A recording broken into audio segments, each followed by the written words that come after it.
Hey folks, I really hope you're well. Today we're going to go through bicycle ergonomics, and no better place than right here in Holland.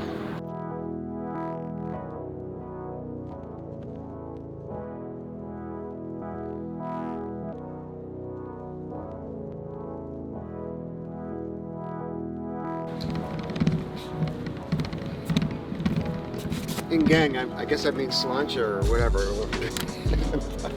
Come on in.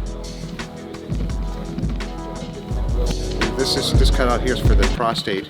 When you get to my age, you start thinking about this kind of stuff. You know, the cut off the prostate. The first thing you want to do is get the seat height right. And so what you're looking for is a slight bend in the knee when the foot is at the absolute bottom of the stroke. And so if the saddle's too low, you don't get to extend the knees too much, and it's uncomfortable, and it's really poor biomechanics. If the saddle's too high, your knees become overextended, which is terrible on the knees. It's uncomfortable, it's inefficient. And so getting it right is much more comfortable, but more importantly, it gives you more power and it engages your propulsion muscles. Now what we want to do is we want to get the right angle. Okay, so there are three major landmarks that we're looking at.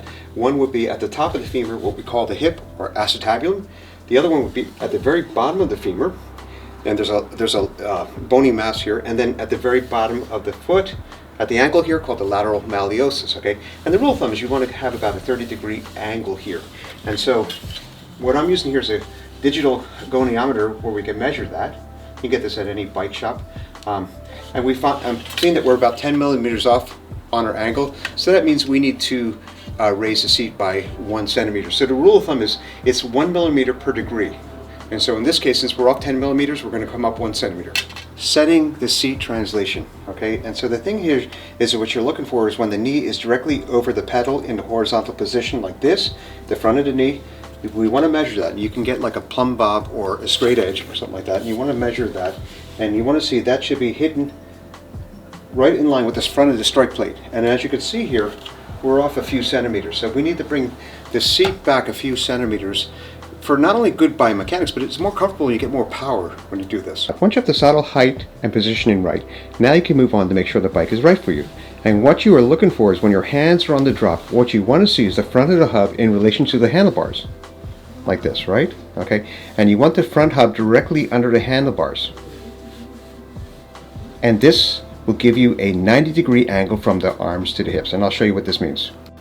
And so the angle we're trying to see with the arms and the hips is roughly about 90 degrees, and that would be ideal. Okay, the last measurement we want to get is the seat angle. And so what you want to do, you can use a tool like this or anything like this. You want to tilt the seat down, the nose pointed down, anywhere between 8 and 12 degrees.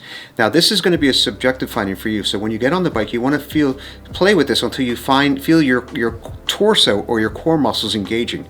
And this is really good because what you want to do is you don't want to use your spine. Most cyclists use their back as propulsion. You want to stay away from that. You want to use your foundation muscles, and this is achieved by tilting the seat down. Now a couple ways you can do it. You can get a compass. Most phones have apps on them. I know iPhones, I'm not recommending iPhones, but they do have a digital compass or goniometer. You can put that on there and you can actually measure, play with the angle like that. But like I said before, the most important way to figure this out is through a subjective, not so much objective, but subjectively sitting on this, and where you actually feel, this is where it's going to take discernment on your part, where you're actually feeling your core muscles engaging. Okay, well, we are back out on the street. We actually got kicked out of the shop. Seems like the Dutch are more Germanic than the Germans themselves, but I hope this video helps. I know this, if you just follow these 4 simple tips, it'll have a profound effect not only on your posture, but it'll help strengthen your core muscles, and it will keep you from getting injuries. I hope you like this. I'll talk to you real soon, and don't forget to like and subscribe down below. Thank you. Bye-bye.